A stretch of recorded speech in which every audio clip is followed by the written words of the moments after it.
말씀은 여호수아 1장 1절에서 9절까지의 말씀입니다.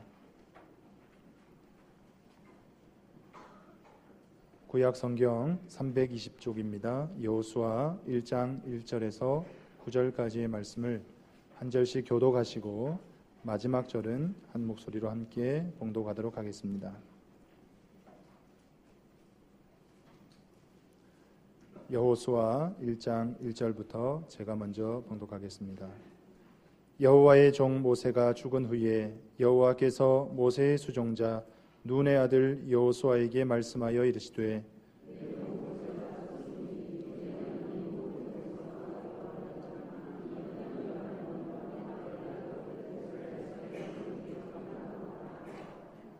내가 모세에게 말한 바와 같이 너희 발바닥으로 밟는 곳은 모두 내가 너희에게 주었노니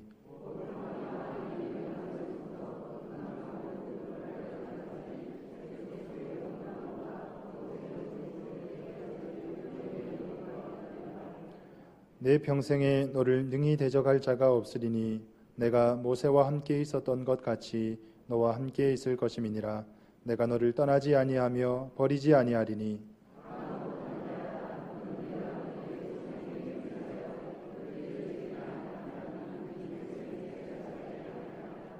오직 강하고 극히 담대하여 나의 종 모세가 내게 명령한 그 율법을 다 지켜 행하고 우러나 좌로나 치우치지 말라. 그리하면 어디로 가든지 형통하리니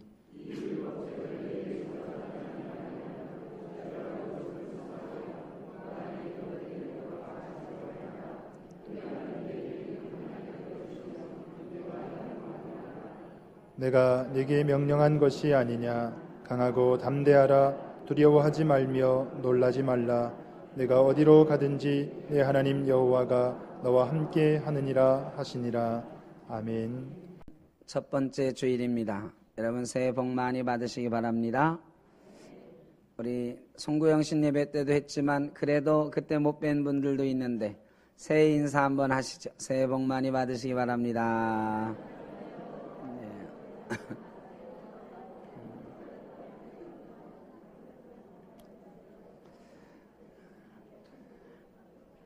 오늘 제목이 초행길 떠나는 그대여입니다. 2015년 저와 여러분이 초행길 떠나는 것입니다. 2015년 살아보신 분 계십니까? 이제 우리가 함께 살아갈 것, 우리가 함께 걸어갈 길, 초행길입니다. 프루스트의 시 중에 가보지 않은 길이라는 시가 있습니다. 단풍 든 숲속에 두 갈래 길이 있더군요. 몸이 하나니 두 길을 다 가볼 수는 없어 나는 서운한 마음으로 한참 서서 잣나무 숲속으로 접어든 한쪽 길을 끝 간 데까지 바라보았습니다. 그러다가 또 하나의 길을 택했습니다. 먼저 길과 똑같이 아름답고 아마 더 나은 듯도 했지요. 사람이 밟은 흔적은 먼저 길과 비슷하기는 했지만 풀이 더 무성하고 사람을 부르는 듯 했으니까요. 설이 내린 낙엽 위에는 아무 발자국도 없고 두 길은 그날 아침 똑같이 놓여 있었습니다. 아, 먼저 길은 다른 날 걸어보리라 생각했지요. 인생길이 한 번 가면 어떤지 알고 있었으나 다시 보기 어려우리라 여기면서도 오랜 세월이 흐른 다음 나는 한숨 지면서 이야기하겠지요. 두 갈래 길이 숲속으로 나 있었다. 그래서 나는 사람이 덜 밟은 길을 택했고 그것이 내 운명을 바꾸어 놓았다라고. 두 갈래 길이 있었는데 사람이 더 많이 안 가본 길 같은 곳을 선택해서 갔더니 먼 훗날 한숨 쉬면서 이야기할 것이다.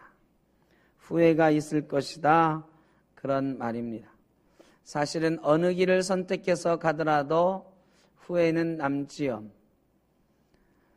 우리는 2015년 초행길을 가고 있는데 어떻게 가야 이 초행길을 안전하고 행복하게 후회가 남지 않는 길로 만들어갈 수 있을까? 오늘 하나님께서 여호수아에게 주시는 말씀을 통해서 한번 생각을 해보려고 합니다. 가보지 않은 길에 대한 호기심이 누구에게나 있습니다. 제가 가끔 차를 몰고 이렇게 어느 길을 가다가 시간도 많고 차에 탄 사람이 저 혼자밖에 없을 때 길이 있는데 안 가본 길이 옆에 보여요. 그러면 문득 호기심이 생깁니다. 그래서 그 길로 한번 들어가 봅니다. 제가 예전에는 그 일을 참 즐겨 했었습니다. 그러다가 민망한 일도 많이 당했습니다. 한참 그 길을 갔는데 그 길 끝자락에 산속의 아름다운 마을, 아주 실개천이 흐르는 고향 같은 마을, 이런 것들이 있으리라 하고 기대를 하고 갔을 때에 그런 것이 있으면 참 기분이 좋아요. 좋은 경치, 못 가본 길의 즐거움, 이런 것들이 있으면 참 행복합니다. 그런데 이 가다가 길이 딱 막혀서 오갈 데 없어가지고 다시 돌아 나와야 된다든지, 그나마 그건 괜찮은데요. 언젠가 한 번은 이 길로 가보자 해서 갔다가요. 갔더니 포장이 끝나고 비포장도로가 시작되는데, 야, 조금만 더 가면 다시 포장된 도로가 나오겠지. 산속으로 계속 가는 길을 갔는데요. 가도 끝이 없어 2시간 넘게 산속을 헤맸던 적도 있습니다. 이 가지 않은 길에 대한 호기심이 누구에게나 설렘이 있습니다. 그런데 사실은 두려움도 있는 것입니다. 등산을 갈 때에 다른 사람이 가지 않은 길을 가면 큰일 나는 경우가 많습니다. 목숨도 위험할 때도 있어요. 그래, 이 가지 않은 길은 설레는 길, 뭔가 기대가 있는 길이긴 하지만 두려운 길이기도 합니다. 이 길을 잘 가려면 준비가 꼭 필요합니다. 오늘 하나님께서 여호수아에게 준비를 잘 하고 가라고 하시는 말씀이에요.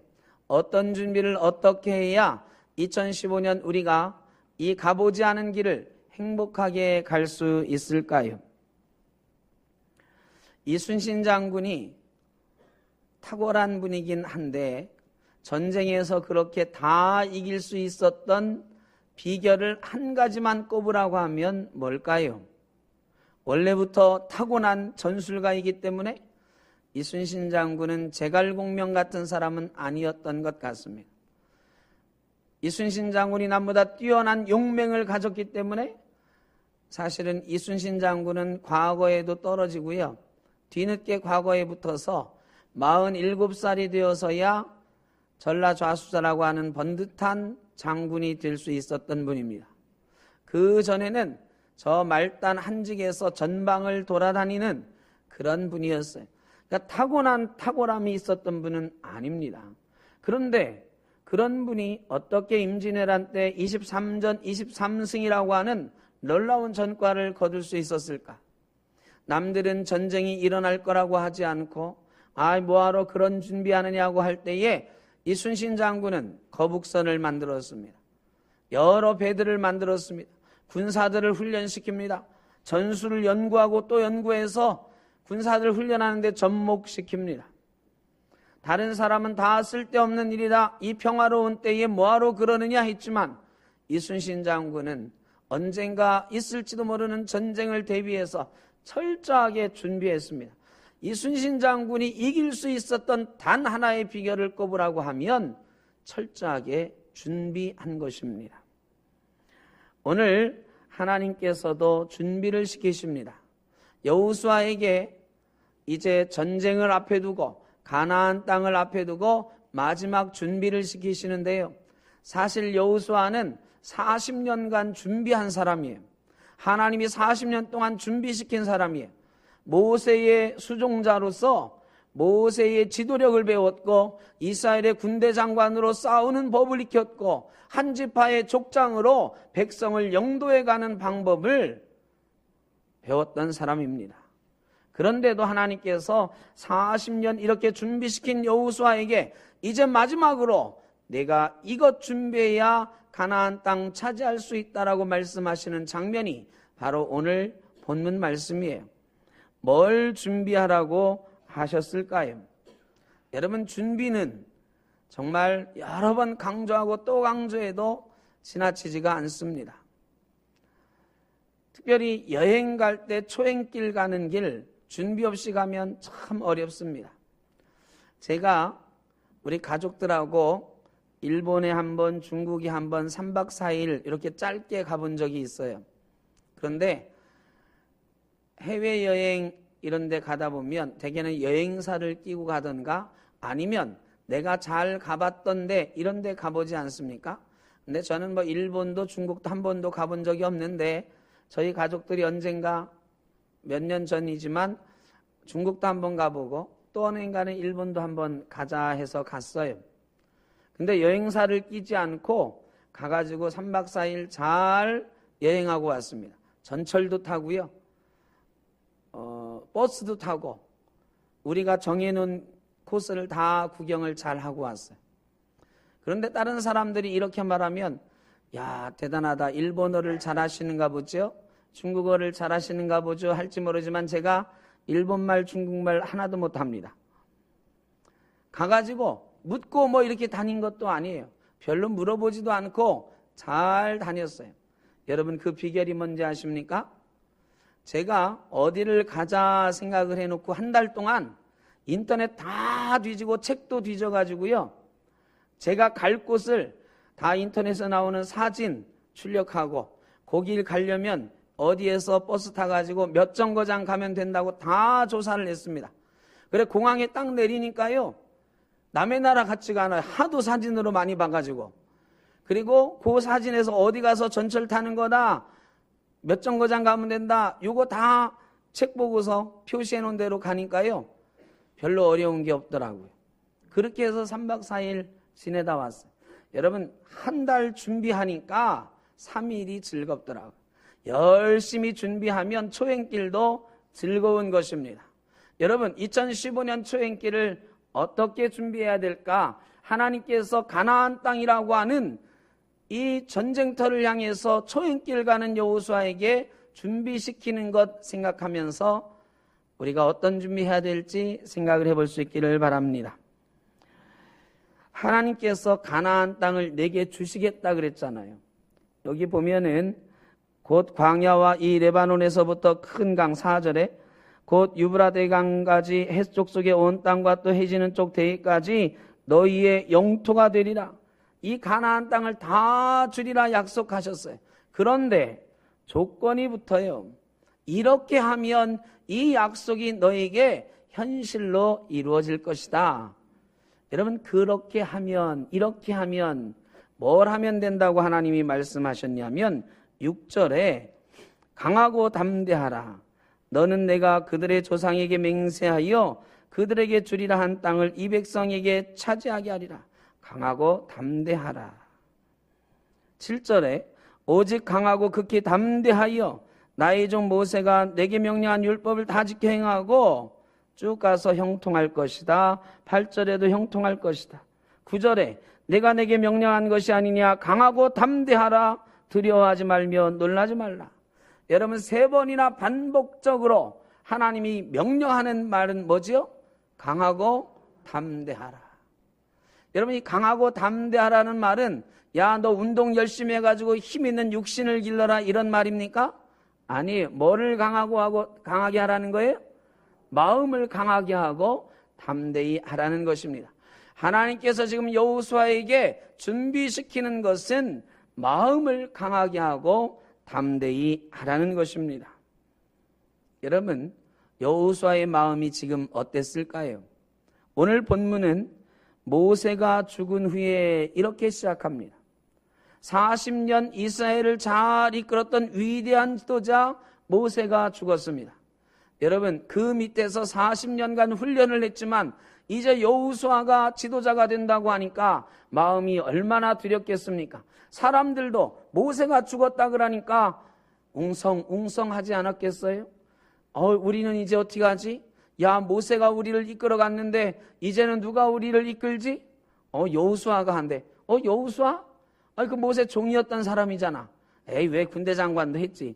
에이, 그 군대 싸운 게 얼마나 된다고? 모세하고는 차원이 다르지. 이런 소리도 막 들렸을 거예요. 여러분, 여호수아의 마음이 그렇지 않아도 지금 콩닥콩닥 모세의 뒤를 이어서 이 200만 백성을 이끌고 갈 생각을 하니까 머리가 지끈지끈하고 가슴이 쿵덕쿵덕 하는데, 사람들이 자기를 모세하고 자꾸 비교한단 말이죠. 여러분, 위대한 지도자 다음에 지도자 되기가 그렇게 어려워요. 사사건건 다 비교할 테니까. 사람들이 모세하고 여호수아하고 어떻게 비교를 해? 이런 말 들릴 때마다 이 여호수아의 마음이 무너져 내리지 않았겠습니까? 지금 여호수아는 200만 백성을 이끌고 가나안 땅 가는데 마음이 무너져 내렸어요. 하나님께 기도합니다. 하나님, 내가 어떻게 모세처럼 이 백성을 이끌고 갈 수 있겠습니까? 나는 부족한 사람입니다. 자신이 없어요. 그런데 하나님께서 마음을 강하게 하고 담대히 하라. 여러분, 우리가 기도할 때에 하나님이 응답하시는데 말이죠. 여러분이 하나님, 금년에는 우리 아들이 시험 잘 되게 해주십시오. 하나님, 금년에는 우리 집안의 이런 어려움을 이기게 해주십시오. 이렇게 기도하면, 눈 딱 뜨면 아들이 잘 돼 있던가요? 우리 집안 문제가 해결돼 있던가요? 물론 하나님이 즉각적으로 기도할 때 병고침의 역사도 주시고 즉각적인 역사도 주실 때가 있지만, 사실은 바로 그렇게 상황을 바꾸어 가시지는 않습니다. 여러분, 우리 가정이, 우리 사업이 잘 되기를 기도한다고 해서 그 사업의 환경이 바로 바뀌질 않고 우리 가정의 여러 가지 문제가 바로 해결되는 법이 별로 없어요. 그래서 두려움 가운데 하나님 앞에 기도하는데, 눈을 떴을 때 우리에게 처음 주시는 응답은 무엇인가? 여러분, 그 응답이 뭐냐면 마음입니다. 하나님 앞에 처음 기도할 때는 두려웠어요. 하나님, 길이 보이지 않는 것 같아요. 마음이 무너져 내리는 것 같았는데, 하나님께 열심히 기도하실 때 하나님이 응답하시면 우리의 마음의 두려움이 사라지는 것입니다. 우리의 마음이 평화를 얻게 되는 거예요. 기도의 첫 번째 응답은 마음으로부터 오는 것임을 믿으시기 바랍니다. 오늘 여호수아가 하나님 앞에 마음이 무너져서 기도하는데, 당장에 여호수아에게 모세처럼 위대한 영도력을 주신 게 아니에요. 사람들이 모세를 쳐다보는 것처럼 여호수아를 바라보게 만드신 거 아니에요. 환경은 변하지 않았으나 마음을 강하게 하고 담대히 하라. 내 마음을 세워라. 나를 바라봐라. 그러면 내가 너와 함께 할 것이다 얘기하시는 것입니다. 마음을 강하게 하고 담대히 하라. 여러분, 마음을 강하게 하고 담대히 해가지고 뭐 하라는 겁니까? 여러분, 지금 전쟁을 앞에 두고 있어요. 요단강 건너가서 가나안 족속들하고 싸워야 돼요. 정복전쟁 해야 돼. 여러분, 마음을 강하게 하고 담대히 해서 지금 여호수아가 할 일이 뭐예요? 싸울 준비해야지. 군대를 훈련시키고 군대를 조직하고 백성들 앞에 하나님이 우리와 함께 하신다고 했으니 우리가 싸우러 나가자, 우리는 이길 것이다 연설하고 백성들의 마음을 막 일으켜 세우고 그런 거 해야 되잖아요. 너 주저앉지 말고 빨리 백성들 앞에 가서 군대를 조직하고 군대를 훈련시키고 전술을 세우고 백성들의 마음을 일으켜 세워라. 하나님이 그렇게 말씀하셨다면 너무나도 당연한 명령이에요. 그런데 마음을 강하게 하고 담대히 해서 뭐 하라고 하세요 지금? 그게 아니고 7절에 보니까 오직 강하고 극히 담대하여 나의 종 모세가 내게 명령한 그 율법을 다 지켜 행하고 우르나 좌우르나 치우치지 말라. 그리하면 어디로 가든지 형통하리니 이 율법책을 내 입에서 떠나지 말게 하며 주야로 그것을 묵상하여 그 안에 기록된 대로 다 지켜 행하라. 여러분, 지금 전쟁터예요. 좀 있으면 창 가지고 칼 가지고 나가야 돼. 그런데 지금 성경을 주야로 율법책을 주야로 묵상하래. 여러분, 이게 가능한 겁니까? 안 가능하잖아요. 여러분, 우리가 사업에 어려움이 있어요. 가정에 어려움이 있어요. 2015년 살다 보면 홍해도 건너야 되고 산도 넘어야 되고 불도 만나게 될 것입니다. 그런데 말이죠, 하나님이 그때 뭐라고 하시냐면 마음을 강하게 하고 담대히 하여 성경 말씀 읽어라. 아니, 하나님 마음을 강하게 하고 담대히 할 테니까 뭔가 해결책을 주셔야지, 뭘 하라고 해야지. 아니, 저 사람을 찾아가라고 하든지, 아니 저 사람 만나서 좀 사정을 해보라고 하든지 이렇게 해보라고 하든지 그래야지 하나님 지금 한가하게 성경책 읽으라고 하니 지금 말이 됩니까? 이게 이해가 잘 안 되는 거잖아요. 성경책은 좀 바쁘고 막 힘든 일 좀 지나갔을 때, 시간이 좀 있을 때 그때 꺼내서 보는 거 아니겠습니까? 그런데 여러분, 하나님이 마음을 강하게 하고 담대히 하여 주의 말씀을 주야로 묵상하래요. 여러분, 전쟁터에서 하나님의 말씀을 읽을 수 있는 사람은 거의 없습니다. 왜? 총칼이 막 난무하고 총알이 난무하고 화살이 빗발치고 칼과 창이 쨍쨍쨍 부딪히고 막 저기서 전쟁이 벌어져 난리가 났는데 그 안에서 성경책 펴들고 있을 그런 장사가 누가 있어요? 그렇게 마음이 담대한 사람이 없습니다. 여러분, 마음이 강하고 담대하지 않으면 하나님의 말씀을 그런 상황에서 펼쳐들 수 없는 것입니다.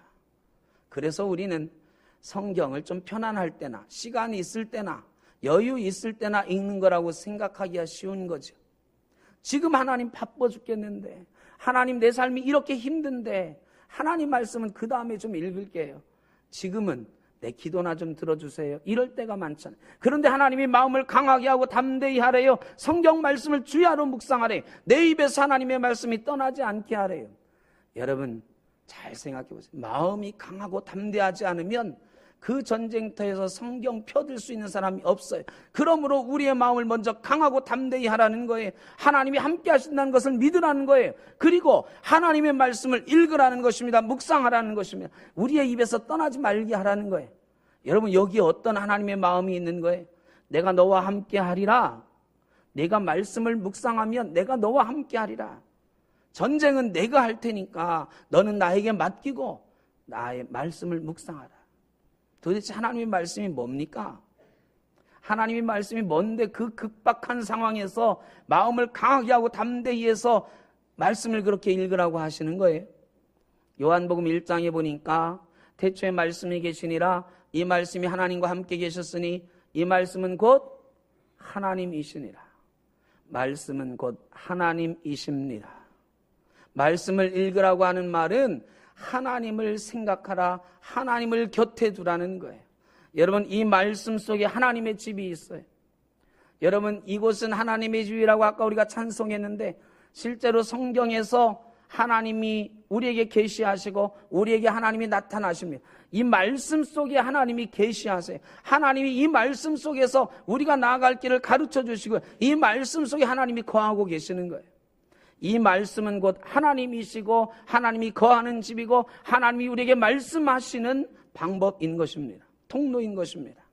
여러분, 말씀을 주야로 묵상하라는 건 하나님을 옆에서 만나라는 거예요. 하나님과 대화하라는 거예요. 하나님의 말씀을 통해서 하나님이 나에게 뭐라고 말씀하시는지 들으라는 것입니다. 그 속에 싸우는 전술도 있고 이길 수 있는 방법도 있다는 게, 우리의 사업을 이겨나갈 방법도 있고 우리의 가정의 문제를 해결할 방법도 이 속에 있다는 것입니다.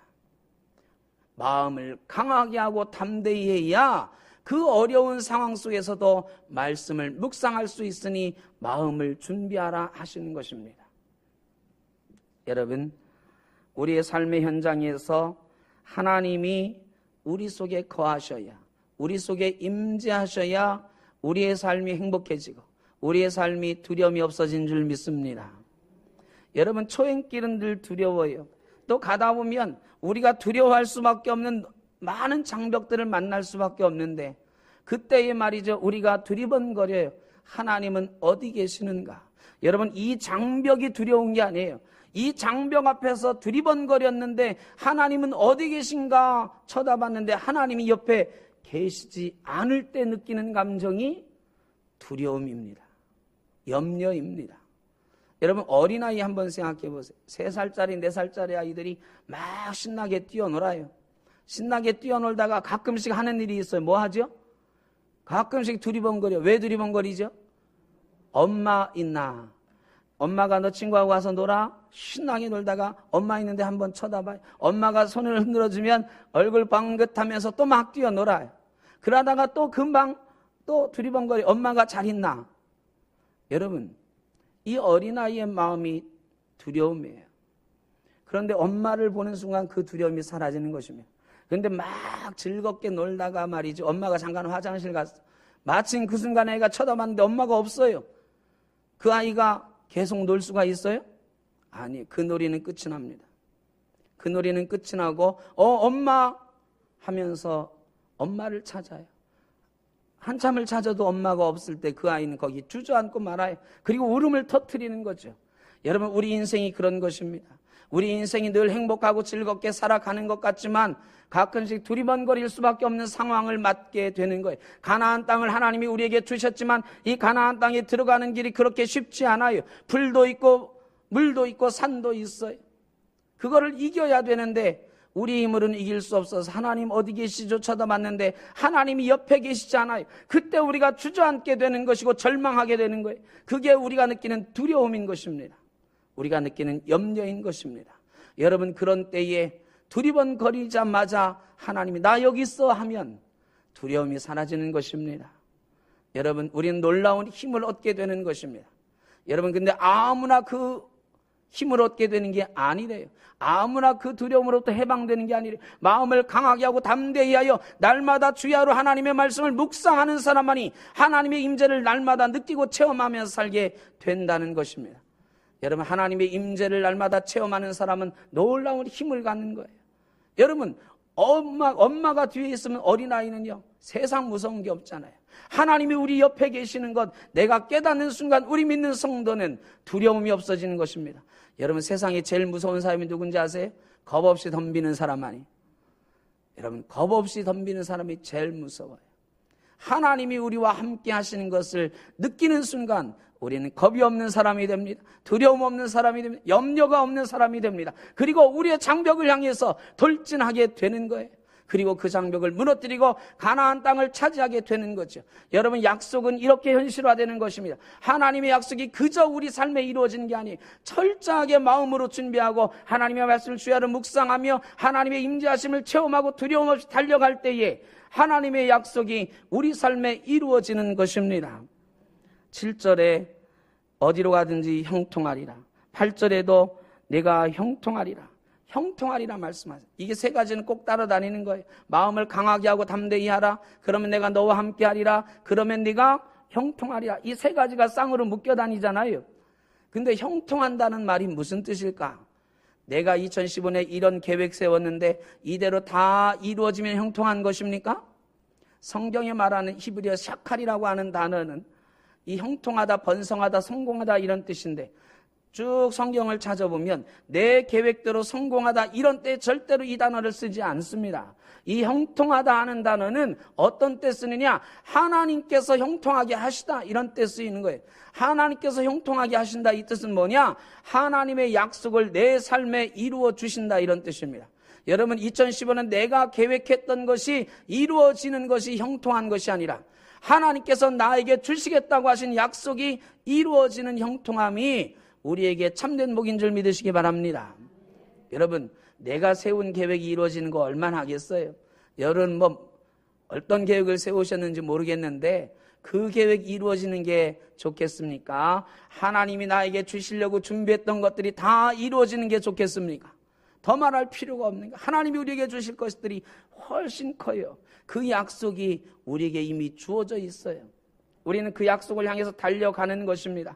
그런데 그 약속이 우리 삶에 현실화되는 단 하나의 방법을 하나님이 알려주셨는데 말씀을 주야로 묵상하래요. 하나님의 임재하심을 날마다 경험하라는 것입니다. 하나님의 임재를 경험하면 우리는 두려움 없이 그 장벽을 넘어서 하나님의 약속의 땅으로 나아가게 되고 하나님이 그 약속을 우리에게 이루어 주시는 그 현장을 맛보게 될 것이라는 것입니다.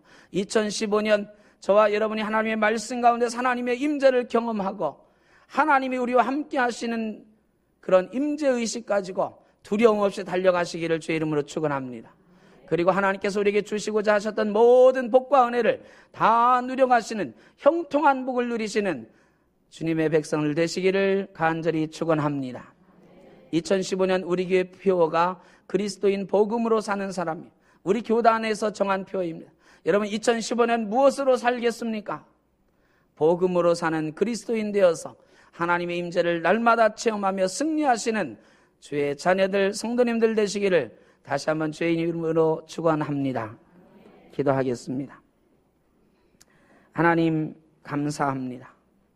2015년 초행길을 저희가 떠나는데 마음을 강하게 하고 담대히 하라고, 말씀을 묵상하라고, 하나님의 임재를 경험하라고, 내가 너와 함께 하겠다고, 형통한 복을 누리게 하겠다고 말씀하시니 감사합니다.